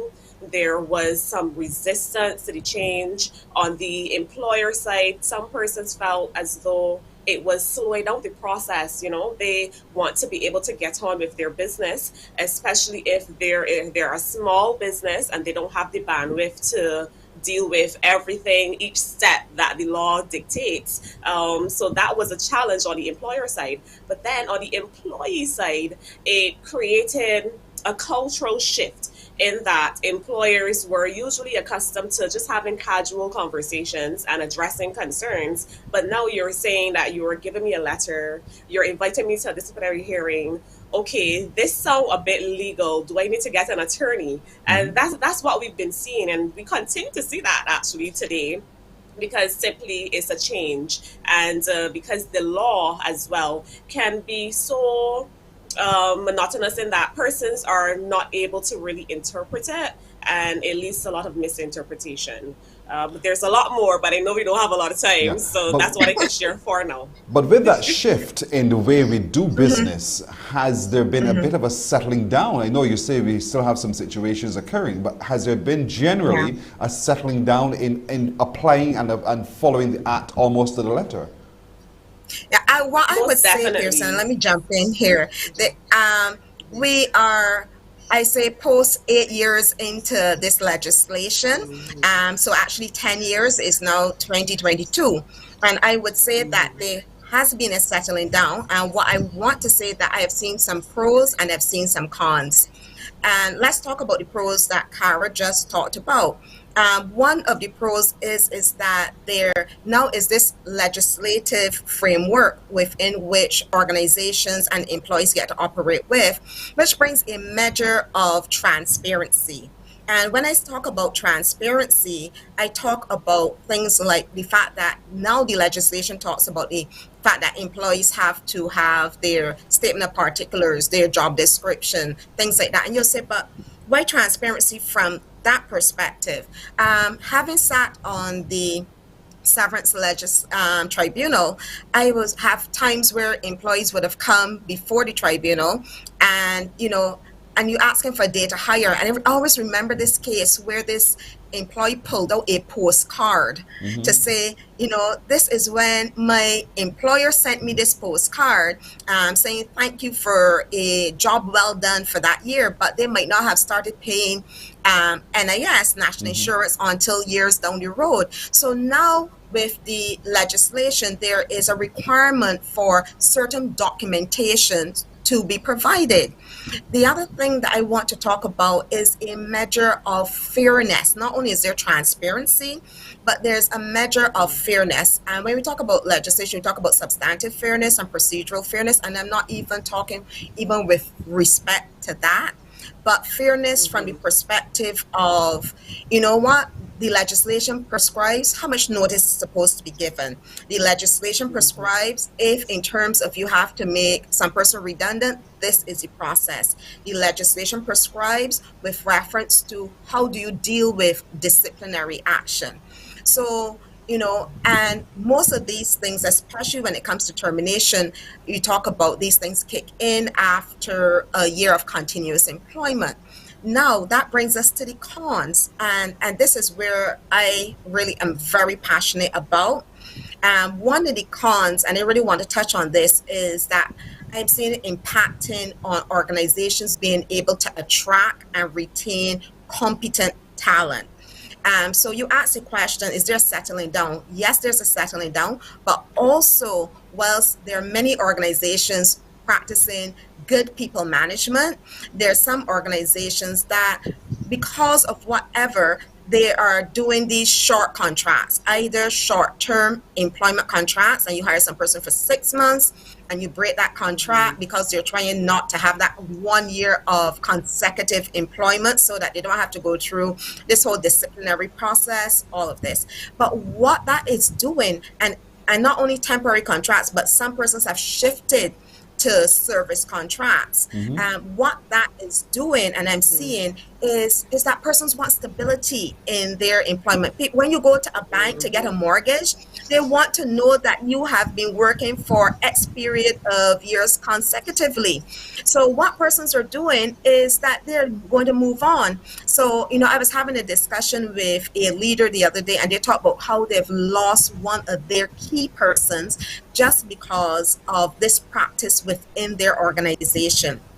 So that is something that if we want to be able to attract good talent, we have to not to be afraid of the legislation, and we have to put the necessary steps and processes in place. So sometimes persons might do this because they want not to pay maybe statutory deductions, but that necessarily might not always be the case. Sometimes it's that fear of that continuous employment. The other thing that I want to mention is a con that I'm seeing is protracted disciplinary hearings. And the thing here is that persons are afraid that disciplinary hearings are going to take so long, and they're protracted, they're drawn out. And sometimes this happens not necessarily always on the side of the employer, but also can be if the organization does not control it and can allow the employee to draw it out. So here is my recommendations, and and then Kara can jump back in. One of the things, because I'm so passionate about this, organizations need to play the long game. They need to see that their employees are assets.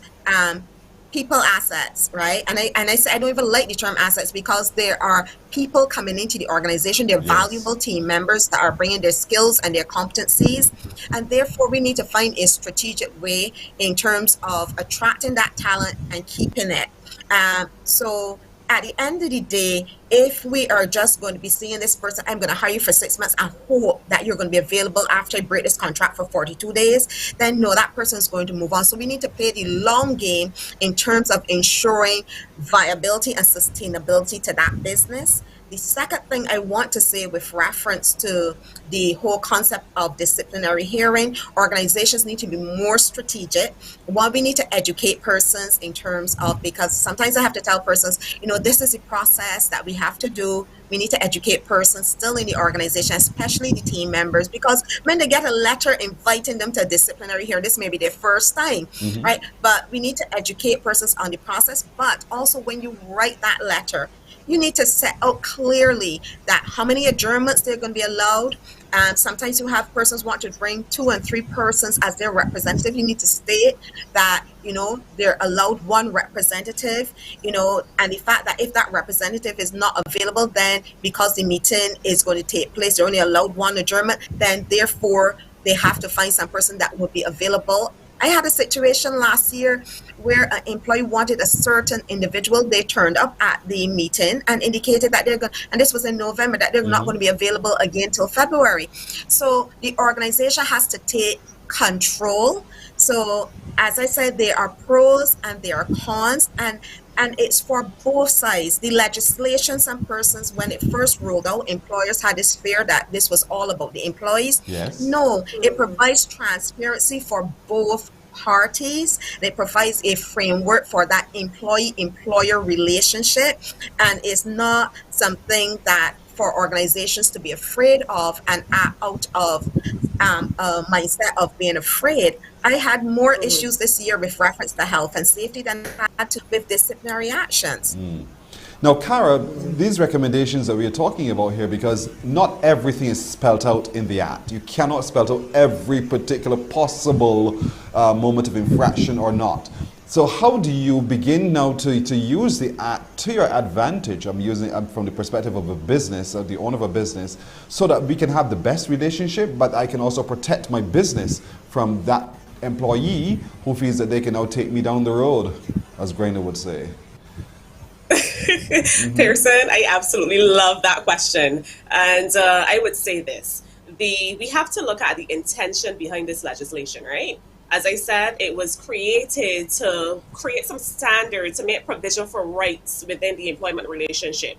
And any great employer would actually want to do better than the law. You understand? And that's one of the things that I usually say, whether it's in my business or whether it's in my company, that we are the employer, we can do better than the law. The law brought this to the fore because there are some things in the back end that are happening that are disadvantaging the employees. So what I would say is, first, how do we take advantage of this? We understand the principle of it, and we guide our employment relationship based on that principle. What is reasonable? The Act speaks a lot of reasonableness, right? So what is reasonable at every point in our decision making? How does this disadvantage the company? How does this disadvantage the employee? How do we get a middle ground and create a win-win situation in that employment relationship?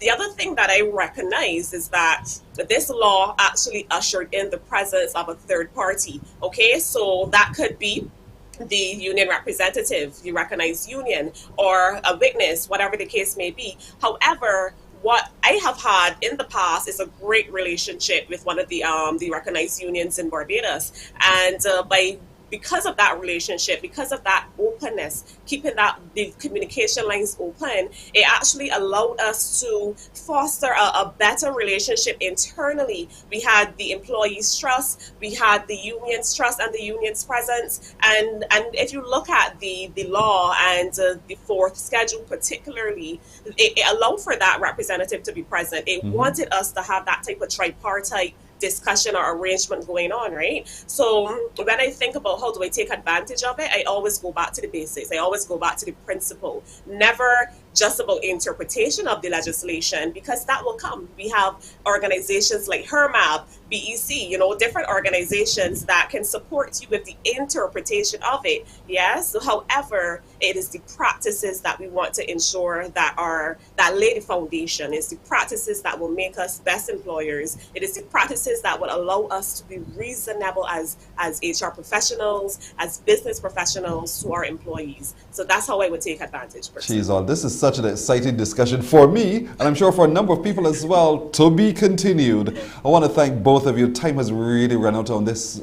I could dig my teeth into this, but the point is, if anyone who is as an employer and you're as an HR practitioner as well, and you're thinking that this thing is overwhelming you, you can reach out to HERMAB, and you have the assistance of all the folks there at HERMAB, a collective who will help to guide you through the process. You don't sit alone. You don't have to sit alone on this one. HERMAB is an organization, an umbrella organization that can help you. There's membership, but there are also ways that you can just tap in on their resources as well as for assistance. Thank you, both of you, Cara Boyce and Dr. Kathy Norville-Rochester, for this very interesting discussion. Again, as I said, to be continued. Please talk to Joan to see how we can get this all worked out. And I wish you the best, ladies. Thank you. Thank you, Pearson. And good morning, Barbados. You're welcome. Thank you indeed. Good morning. The employment law, we need to be able to abide by the law, so we need to know the law and we need to know how to practice and interpret it. We'll take a break right here. We're coming back with more in just a moment. Morning, morning, morning. Good morning. Good morning to you.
Morning, morning.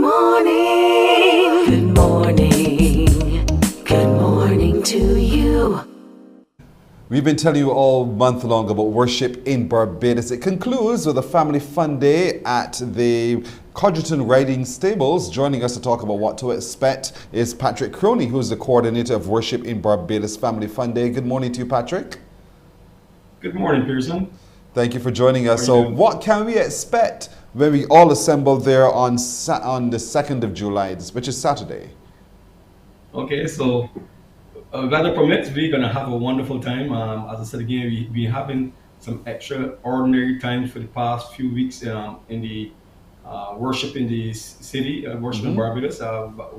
When we hit the last day, which was the Freedom Square, it was really phenomenal, Yes. It was explosive, and so on top of that, we will try to capitalize it now with a wonderful fun day for the families. And at the fun day, we have some really exciting plans, along with the horseback riding for kids and even adults as well. You're going to also hopefully having maybe the carriage ride. You may be able to enjoy a carriage ride. You can have a champagne taste with a Moby Pocket style, So I really want to let people enjoy themselves, and we have some other great plans, that we're hoping to see happen, along with that day, some fun with the families and everything.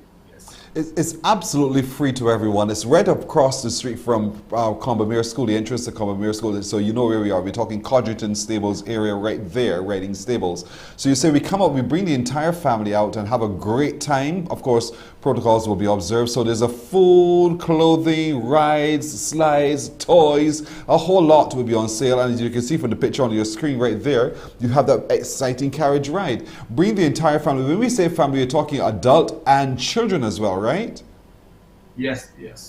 The entire family. Young and old, because those who can't sit on a horse, will be able to ride in a carriage. Yes. Something that some people always dream to do. I remember last time you always talked about having that carriage ride. I think last year. That's right. We chat. Oh yeah, That's right. So I'm looking forward to seeing you come down, man, and so get you right out, It's on Saturday from 12 midday. Lots of fun there at the Codgerton Stables. Paul Gibson is joining us now. Paul, good morning to you. Hi, good morning, and good morning, audience. I hope everybody's doing well this morning. Yeah, we're all doing well. We're all well. We've escaped the weather, yes, but we're all doing very well. So this coming Saturday, Paul, this is where it all ends. It all climaxes with worship in Barbados and with a family fun day. All month long, we've been going to the cardinal points, literally, and having worship, calling on the island as a family to really rise up and send up the prayers, and the blessings will come down, as Patrick will remind us. So how has it been? What's your assessment of it so far? I've been totally encouraged by the activity. I've been encouraged by the responses, by the worship teams that have been coming out to share and to lift their voices to the Lord across the island. It has also brought quite a lot of unity and working between churches and families and bands and so on. So it has been an amalgamation of the church. And post-COVID, I'm saying post-COVID, but you know what I mean. Now that the regulations are down, it has brought such a liberty of worship, and for people to return to a space where they can fellowship with one another and encourage one another and really lift this beautiful country of Barbados before God and give it back to Him. Yeah. Indeed. And so on Saturday, when we all come to Codgerton Stables for the Family Fun Day, that's what it's going to be. Another moment of celebration and praise and worship, but coming together as a people to have fun. Will there be music as well? Yes, there definitely will be music.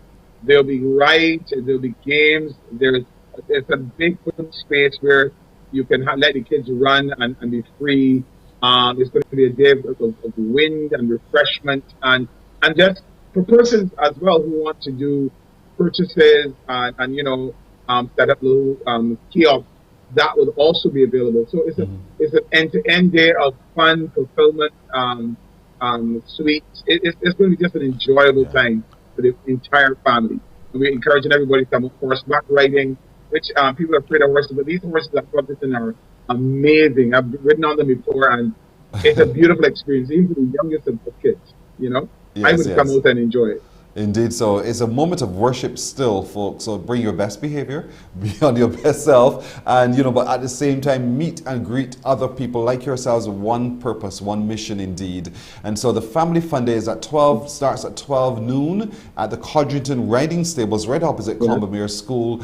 Everyone is invited. Take the entire family, a real full day of fun and festivity, music, enjoyment, food, clothing on sale. If you have a stall that you wish to set up, who do we contact if we want to reserve some space for a stall?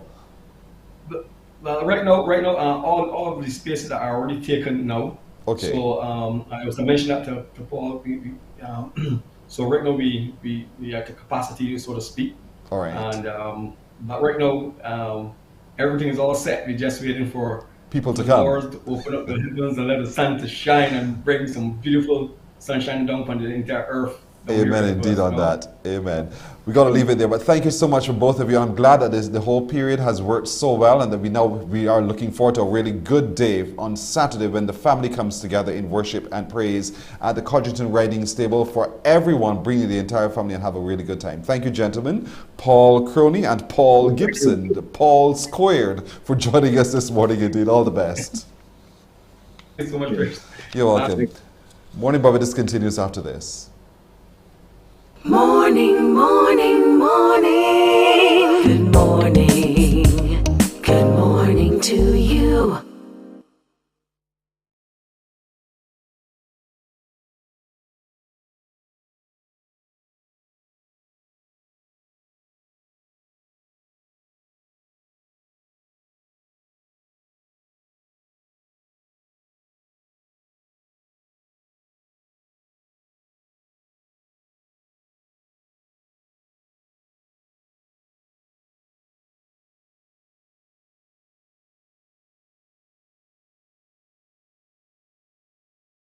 Morning, morning, morning. Good morning.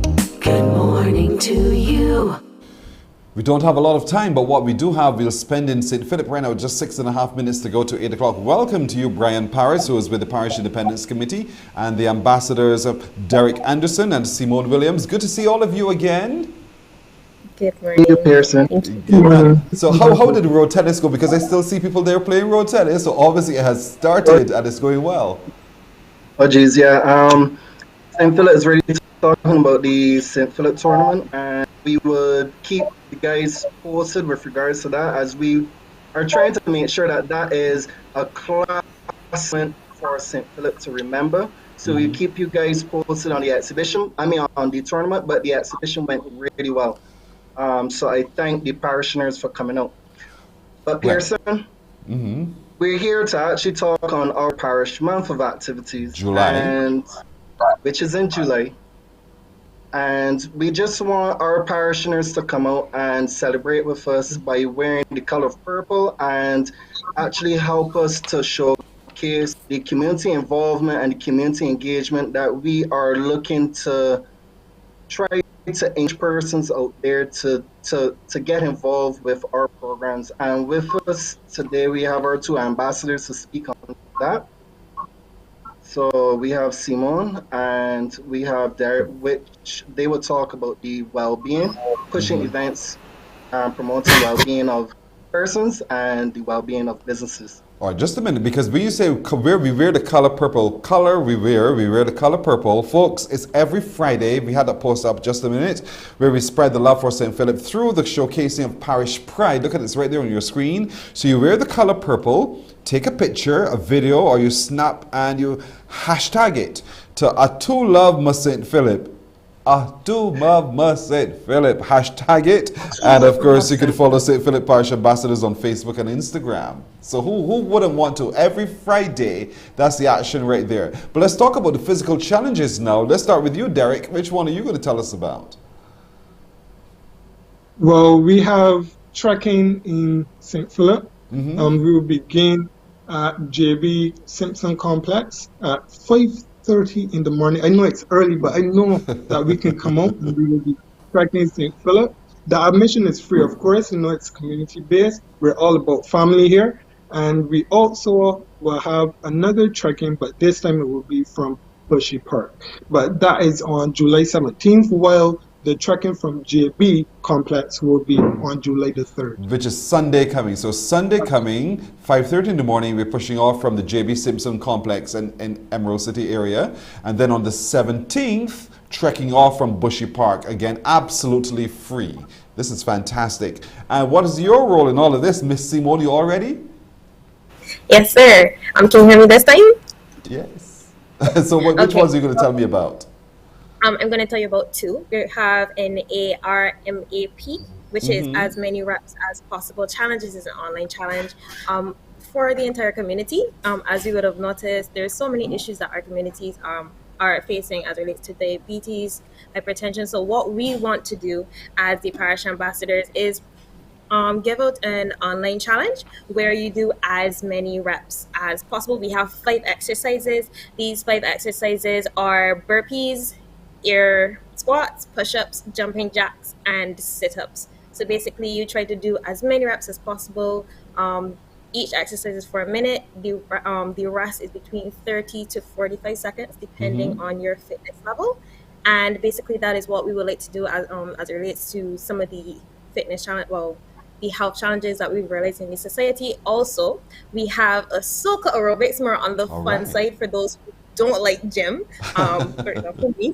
Soca aerobics, we have it on July the 11th at Ragged Point. Right. Starts at 5 p.m. So if you like soca, if you like to dance, and if you also like to, have, some fun dancing and sweating, this event is totally for you. And all of these activities, no doubt, will be posted on your social. So, Brian dancing already. So, Brian, just quickly, for who are watching right now, who are from St. Philip, they're saying to themselves, where can I get my purple shirt? One. And secondly, where can I see all of these events posted so I can follow?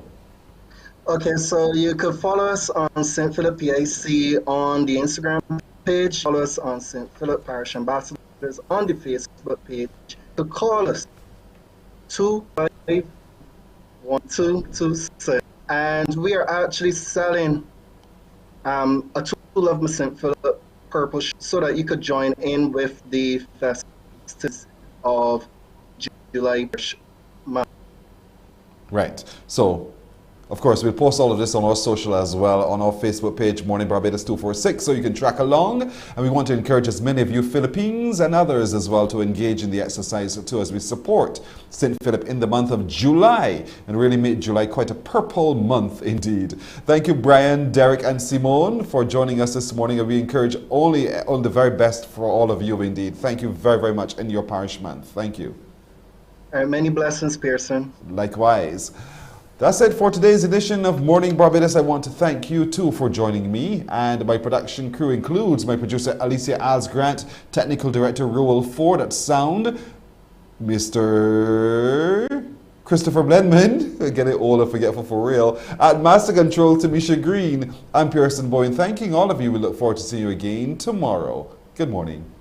Wake up, wake up, wake up, wake up. Barbados, get up. Good morning.